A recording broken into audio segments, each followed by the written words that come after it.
Hello, everybody. Thanks for coming. My name is Amanda Izenstark, and I'm a reference and instructional design librarian. I also teach a 3-credit course, and I've been teaching for a long time. So I'm coming at this from both the librarian position, but also the I've got to use this stuff in my class position.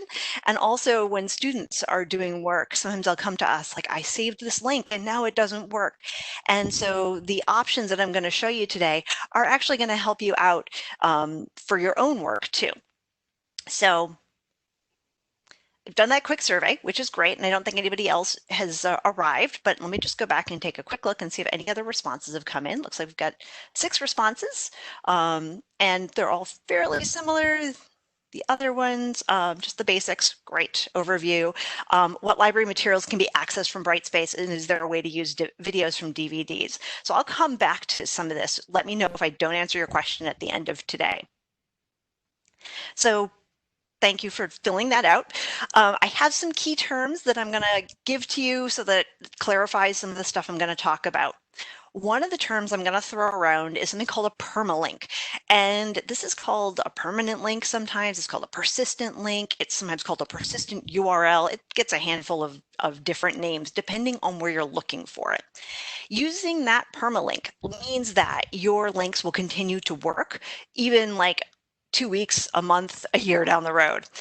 Using these, if you get them from the right place, also respects copyright and intellectual property.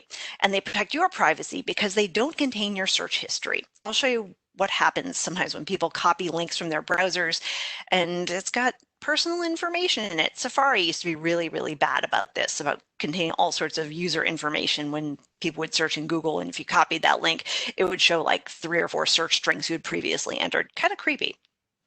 Weird. Yes, absolutely. So if you dig around, sometimes look at the browser URL as you're searching. You're going to find some fun stuff.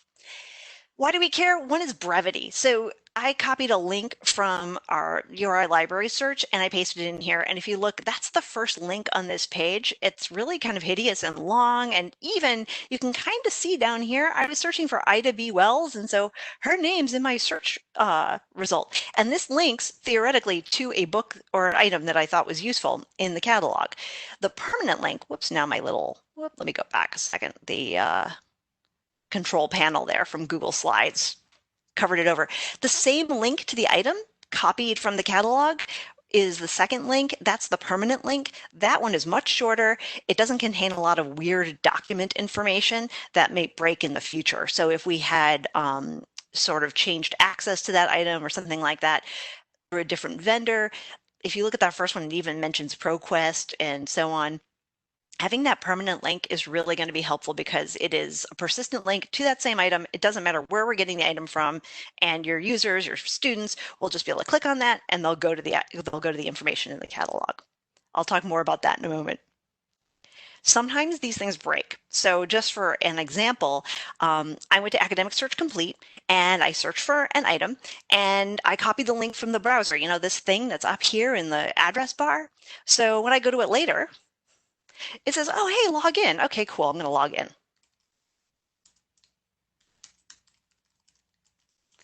And I log in.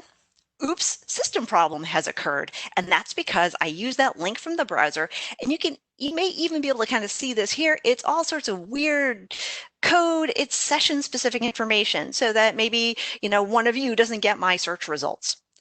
If I use the permanent link, that takes me directly to the item right there. No broken links. There I am. So having that correct link is really going to help you out. And I'll talk more about how to get those in different databases and different tools in a moment. But that's why it's important to be looking out for those permanent links, permalinks, document URLs, whatever they happen to call them in the database or the search tool.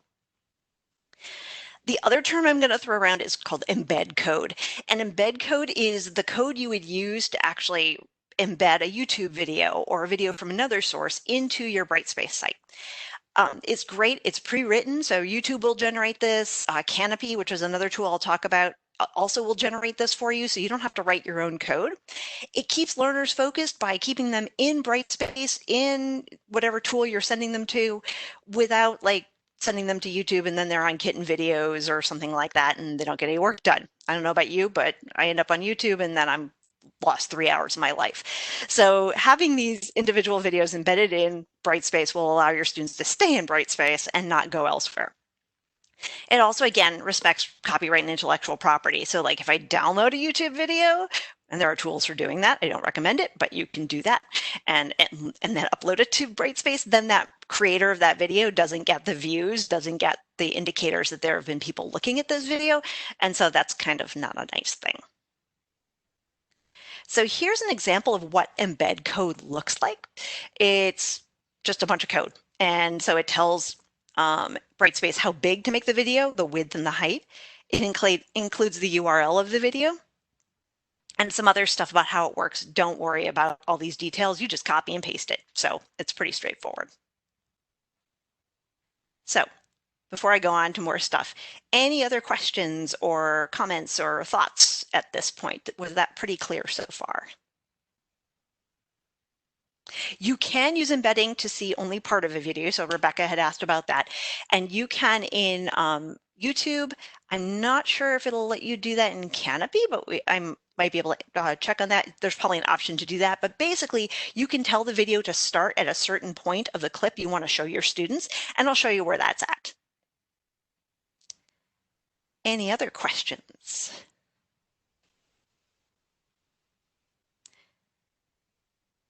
Oh, thank you, Karen, for sharing the plus sign to make the presentation bigger. Much appreciated. All right, so some of you showed that, oh, John, let's see. No, I don't see his. Yeah, if you're talking, you may want to put, it doesn't look like your mic is muted, John, but if you want to throw a question in the chat, go for it. I wonder if your mic isn't connected because it's not showing it's muted. So some of you mentioned wanting to help your students with research skills. And so we have this tool called the Info Road tutorials from the libraries. And our learners, when they come to URI, they don't have a consistent information research background. In some of my classes, I'll ask students to tell me about your library experiences. One student told me his high school did not have a library whatsoever, and that as a joke, the seniors would tell the first year students that their library or their classroom was right next to the library, and the students would never be able to find it because there was no library. Other students have really active librarians in their high schools and get a lot of support, and so when they get to college, they're really well prepared to find information. And then there's all sorts of folks who are in the middle between no librarian and really engaged librarians and teachers who are interested in helping them. So there's that. And then we get folks who come to URI who are grad students who've been at teeny tiny little colleges that don't have a lot of resources. And then when they get to URI, they're overwhelmed. They've never been in a library this big. Then there's folks who come from bigger libraries and bigger universities, and they come to URI for grad school, or they're becoming faculty members and they're like, well, where's this thing? I can't find it. So these Info Road tutorials that I'm going to show you, I've found useful with my undergrads. I've also found it useful with my incoming graduate students when I've worked with them, because it helps them get sort of lay of the land. How does everything work? And these tutorials are pretty straightforward. So they are a series of short, less than 4-minute videos that introduce finding and using authoritative information. And they can be used individually. So there's 12 or 13. I can't remember the exact number off the top of my head at this moment. But they're individual videos. They can be used in any sequence. So maybe you want to pick and choose, and there's 4 that you want to use, or you can have students watch the whole series, or you can plug them in individually over the course of your semester, maybe one video every couple of classes, etc. And they're super simple to embed in Brightspace to support users at their point of need. So if you're assigning a paper or a project, here's the video to watch to get information on how to search for articles, for example. And I'll send links to it, but you can Google Info Road tutorials, or you can click on the link in the slides I'm going to send you. But they're just simple YouTube videos. And here's an example of one of them hosted on YouTube. Now, to get this stuff into Brightspace, you're going to look for this little share button down here at the bottom. And when you click on that, what that's going to do is take you to this little lay this little dialog box, which allows you to embed. You can just copy this URL, but here is an answer to Rebecca's question, start at. So you can actually check that box and say, oh, I want to start it at a minute 45 because that's where the relevant section is. And it will actually add code to this that tells it the timestamp that you want to start your video at. So that's how you could do that. Oh, thanks, Rebecca. So that's how you can actually share a video that starts at a certain section. It won't stop at like 2:45 if you're just showing a minute. But most students will probably figure out that they want to stop watching or it becomes no longer relevant. But yeah, you would click on start at, put in the timestamp, and then it will change your code. Now you can also do that in the embed. So here's what the embed link looks like. When you click on that, here's again that option to start at a specific time in the video. And there is the code that you would copy and paste. So YouTube is taking care of all of this. For the most part, the size that they've generated automatically is pretty straightforward. It's going to work well in Brightspace. You could put it in a bigger size, but this way you don't have to adjust anything here as far as the aspect ratio goes. So I would just copy that. Here's where you can change that timing function, like I said. And then what you do is you take that code and you head into Brightspace. And here we are in Brightspace. This is where I'm updating an assignment. And there's this little teeny tiny link, or a little button that's 2 angle brackets and a slash through it. That's your signal to Brightspace that you want to put some embed code in there. So you click on that. And then you just paste it in. So this is what it would look like. That's called the HTML source editor. And that lets me just plop in my content that I copied, and then I would just hit save. I can do a live demo, assuming all the technology is working properly when we get to that point. Again, if I wanted to use this in Brightspace, I can also, so that would be, let me just go back for a second. This would be if I was putting it into sort of the directions for an assignment. So for example, watch this video, then go and complete this assignment. So that is where I would put that. If I wanted to have it be a standalone video as one of the items in the module, that is where I could just go in and go to upload and create and video or audio. And then I would either paste in the URL or the embed code, and it'll give me a little preview there of what it's going to look like. Same thing goes for the videos that URI subscribes to. So we have Canopy, which some of you may have used through your public libraries as well. My public library was constantly reaching out, hey, we've got videos on Canopy. Hey, we've got videos on Canopy. And each institution has its own Canopy subscription that's got its own videos that it's selected and curated. So URI has a different selection from Rhode Island College, has a different selection from Providence College, etc. So you'll want to check your catalog, or you'll want to check your library search tool, and that will tell you what you have access to through Canopy. So each institution has its own collection. It's simple to link to or embed these in Brightspace. So let's see here. If I click on this, here's something I found in Canopy that I want to use, and I actually have to log in with my university login. Let's see here. Let's go to Watch Now, log into URI. It's going to double check and make sure I'm part of URI. Great. And then I would click on Share here. And it doesn't look like they give me the time function where I can say I want people to watch it, 10 minutes, 33 seconds. But here's my share link. And if I click on embed, there's my embed code. So that's what that looks like. And here's the screen captures of those links. So I click on share, click on the share link to grab that, embed the video using that code right there. And this one, they give me the options to change the player size. So Google sort of by default gives you 560 pixels wide by whatever pixels high. And in this case, they're saying medium is 480 by 292. That's fine. That's probably pretty visible, but you could make it larger, you could make it smaller, but medium is probably okay. So anything about videos, any other questions? Let me actually go back because there was a question about DVDs. So as far as DVDs go, technically there's no good way to share those. And in some cases, DVDs are copyrighted materials, so you may not legally be able to share that stuff that way. So that is something that you'll want to think about, or just email me off camera off the presentation and we can talk more about it and I can give you some references. But I will tell you there is a page on the library's website if you want to request a video. It is the media resource page. So let me grab that. So take 1 second.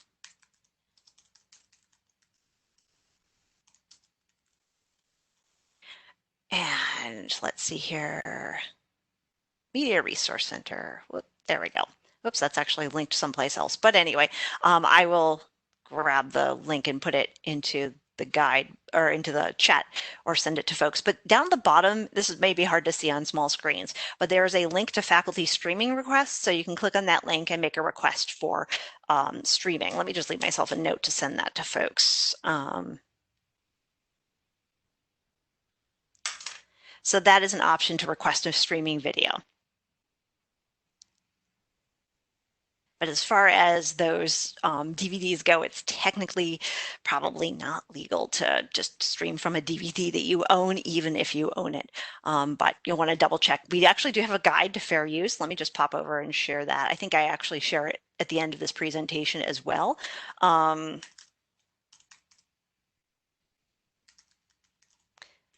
And it talks about fair use of video in your courses. So you may want to take a look and see if that is actually, if your case fits some of these examples for fair use. Any other questions that I should cover before I head into other things? Oh, John, we can't hear you. So I wonder if you can type your thing into the chat. I wonder if your microphone isn't connected today.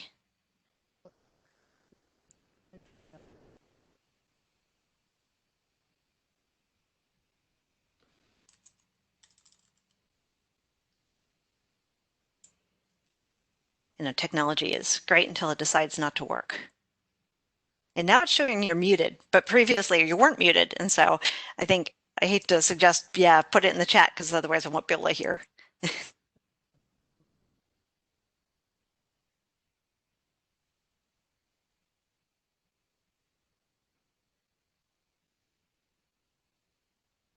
And if you are having issues getting to the chat, there should be a toolbar somewhere around the WebEx toolbar that should give you a little, it's like a chat bubble kind of thing.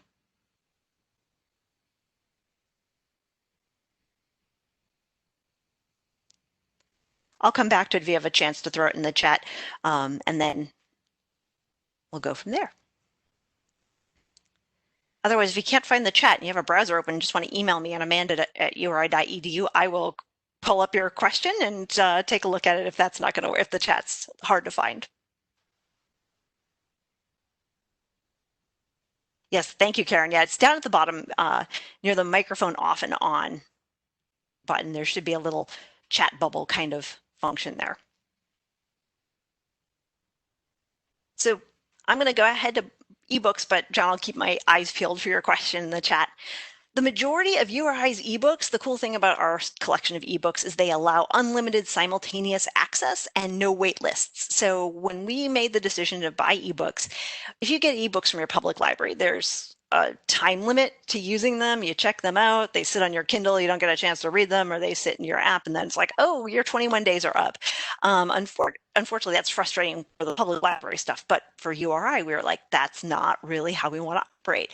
We want to actually have perpetual access to our ebooks. So there are no wait lists and there's no limit to the simultaneous users. So if an entire class is trying to access a specific ebook, they can access the specific ebook.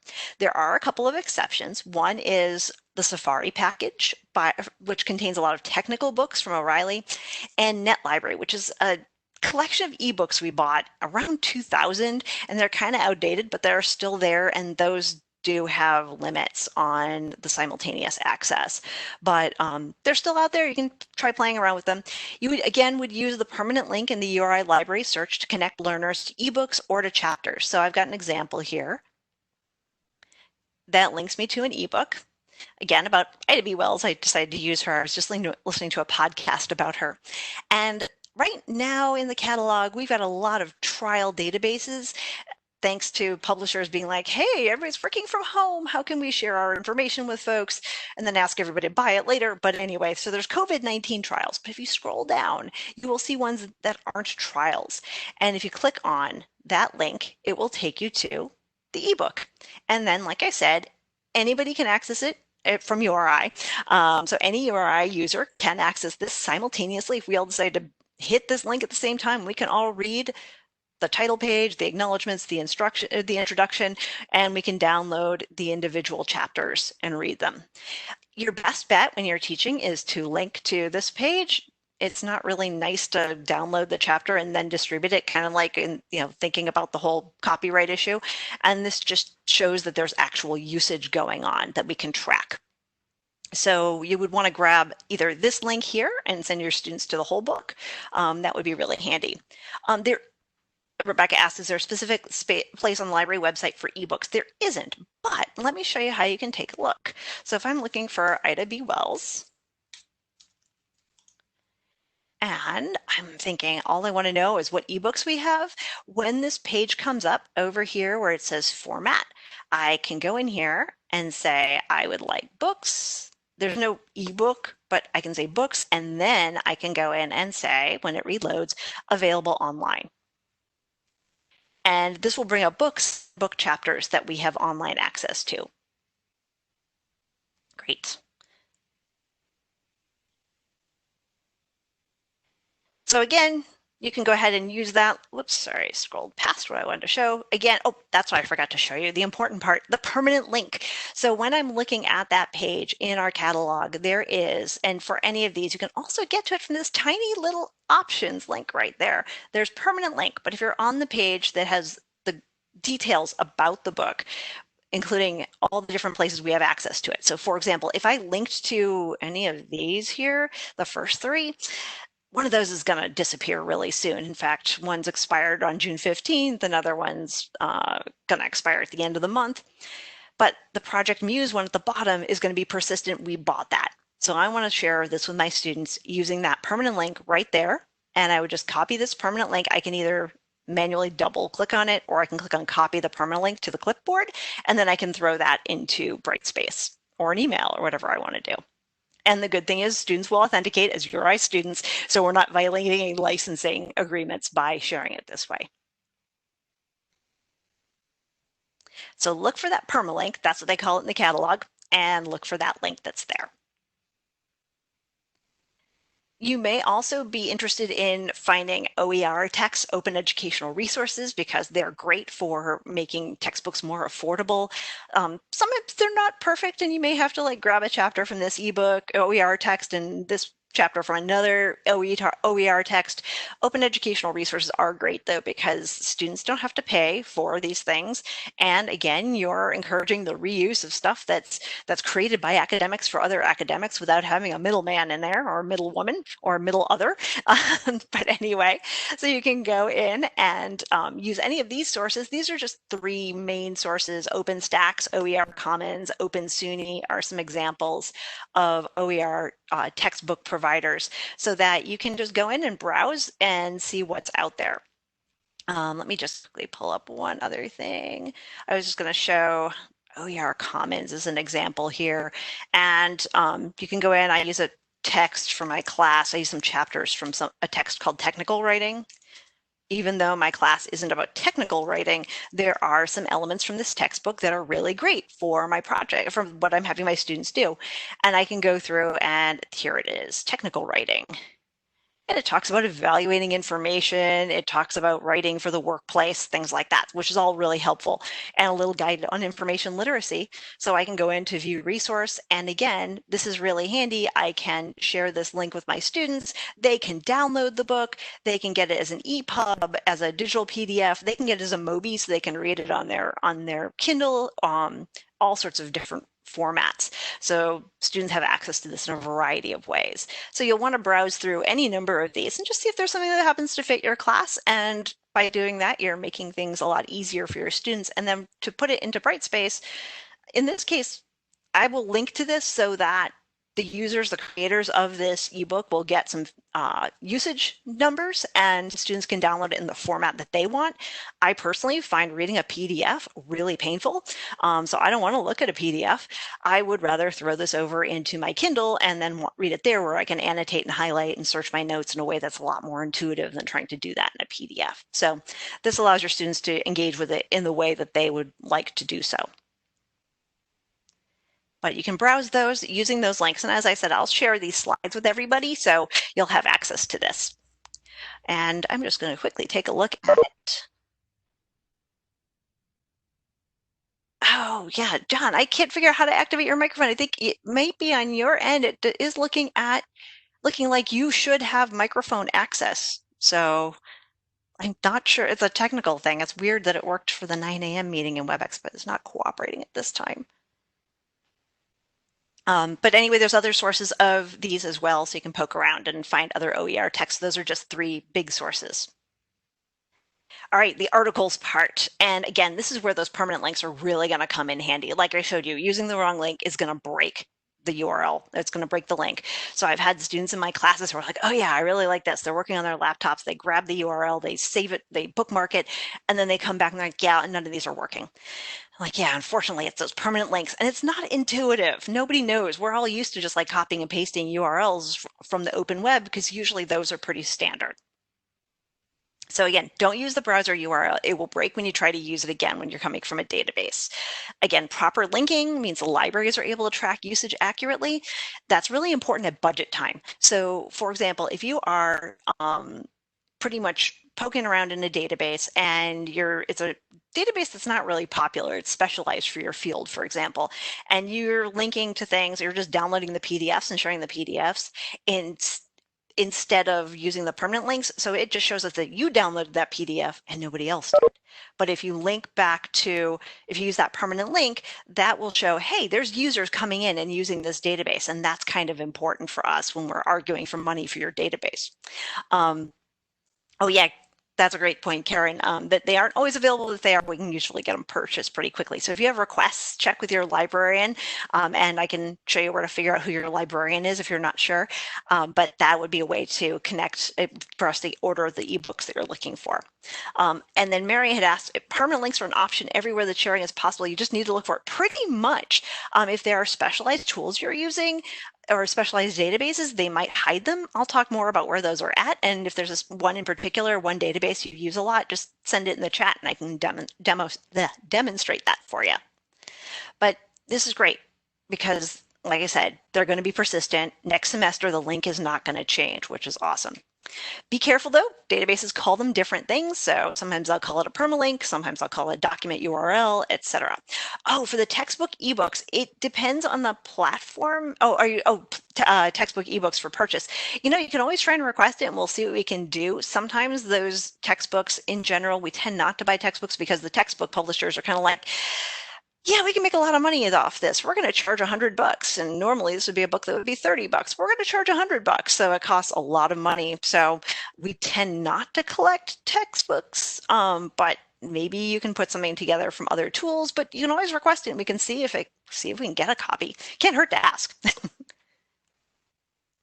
So where do EBSCO databases put their permanent links? Here I'm looking at that page. Their permalink is down here in the lower right. And when you click on that, it populates, it creates this little grayed out box up at the top that has the permanent link in there. So you'll want to grab that. Yeah, Karen's comment is perfect. Yeah, they aren't usually available to purchase the way we want. Like McGraw-Hill may not look kindly on us sharing their ebook with everybody, but you can always try. So there's my permanent link. That's what I'm going to copy. And you may even want to send your students to a specific database. Actually, let me go back to this real quick. So again, just to point this out, permalink is hiding down here. I've got some other examples I'll show if we have time. Otherwise, I'll send you a link to a guide that explains this further. But permalink is down there. It populates this little permanent link at the top. That's what I'd copy. Databases, again, we want to sort of keep track of who's using databases, how often people are using databases, etc. And that way, that tells us, okay, this is popular, this is useful, students are using it, faculty are using it, etc. Now, to get the databases, you're going to want to grab it from our A to Z database link page, and you're going to do a little trick called right-clicking. And some of you may be comfortable with this. Some folks are like, I don't know how to right-click, but I'll show you how it works. So here's our A to Z database list page. And if you right-click on a database, so here I right-clicked on Academic Search Complete. They're in Firefox I was using when I put together this presentation. They say copy link location. This is the link you're going to want to grab because it includes the information for students and everybody to authenticate as a URI, student, faculty, or staff to get in, and it's legal access. If I just clicked on the database and use the link from the browser, that's going to break, unfortunately. It'll do that same thing that I had before where it's like, sorry, an error has occurred. Let me pull one up. So let me grab my A to Z list.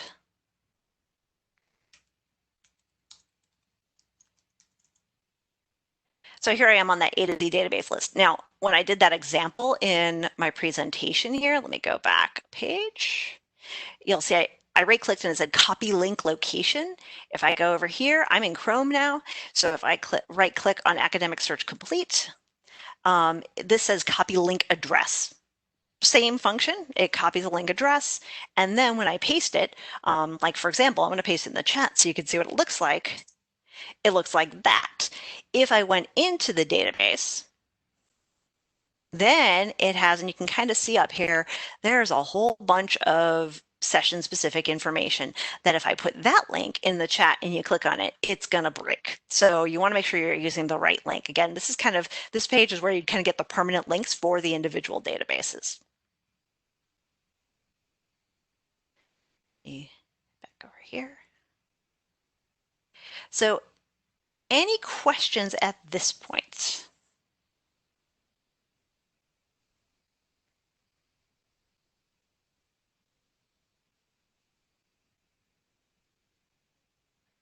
Takes folks a few minutes to put them in the chat. So I'm going to just tell you about some of the other things I've got. I'll keep an eye on the chat for more questions. For more information, check the library's website. You can also see our fair use guide. I'll send you a link to that. I'll send you the slides. You can request streaming videos. There's a link to that in here. Finding permanent links. This is what I also wanted to show. I created a guide to help people find those permanent links, and you can share this with your students as well. But basically, this shows where to get that. There's that permanent link for a book, permanent link in the EBSCO databases. If you're used to using ProQuest, they hide it a little bit more. It's on the details page. Let me just show you this real quick because that's hard to see when you're watching a screen, somebody else's screen. But if I search in here for, I don't know what we're going to find in ProQuest, which is a business database for Ida B. Wells, but let's see what happens. So I'm going to tell it most relevant first because some of these things just found the word well, not wells. All right, so now I've got all sorts of stuff from Ida B. Wells and about Ida B. Wells Inc. That's interesting. Let me go here. Ida B. Wells stage play. Interesting. All right, so if I like this item and I want to share this with my students, I would go to where it says details here on this page and scroll down, and they call it the document URL. So that's what I would copy and paste and share with my students. So it's in a different place, slightly odd, but that's what it looks like. So this guide shows where to find that information. Some of our other databases, they'll say get link. This database just says get link. Great, pretty intuitive. Sometimes they're not so intuitive. So this database, this is Engineering Village, puts it under a question mark or a little chat box, which doesn't tell me anything. Nexus Uni, if you use that, it's under Actions, link to this page. But if you get stuck at any point, there's a link to chat with us or our chat box, or you can email us and we can point you in the right direction if you're trying to find a permanent link for your students. Other things I will point out, we have a connecting Google Scholar to the URI Libraries guide. And so if you use Google Scholar and you want to share things with your students in an ethical way, you can go in. First thing you want to do is click on the expansion menu and check things here. If it's actually further down, here's how to do it. Expansion menu, then the little gear, and you can connect Google Scholar to the URI libraries. So when you're searching, you can connect back to the libraries and then grab the link from the library so your students have authenticated access to resources. So those instructions are in here as well. And as I said, I'll be sharing this with everybody at the end. And then finally, whoops, citation managers. I have a guide to citation managers. Sorry, I'm scrolling through my slides here too fast. And it explains citation managers. Again, these are great resources for students to keep track of their research, even if the output, the citations aren't perfect. It helps students stay organized, keep their research organized. And I have a guide to that as well. And if you have questions, you can let me know. I will be happy to teach a session for your classes on how these work, talk about which ones would be best for you, for your students, etc. Oh, Rebecca, thank you for the thumbs up on the library chat. So we are there. I have an individual chat box, but the libraries also have their own chat box as well. Sometimes you will get me at the other end of that chat box. So I'll send you links to these things to help you out. And if you have any questions, please let me know. You can think of them now. You can email me. I do have a quick feedback survey if you could fill that out for me. And we have about a couple more minutes left. They told me the session was going to go till 10:45. It is 10:43. I'm happy to take any other questions that you might have. There are no other questions. I'm going to stop the recording.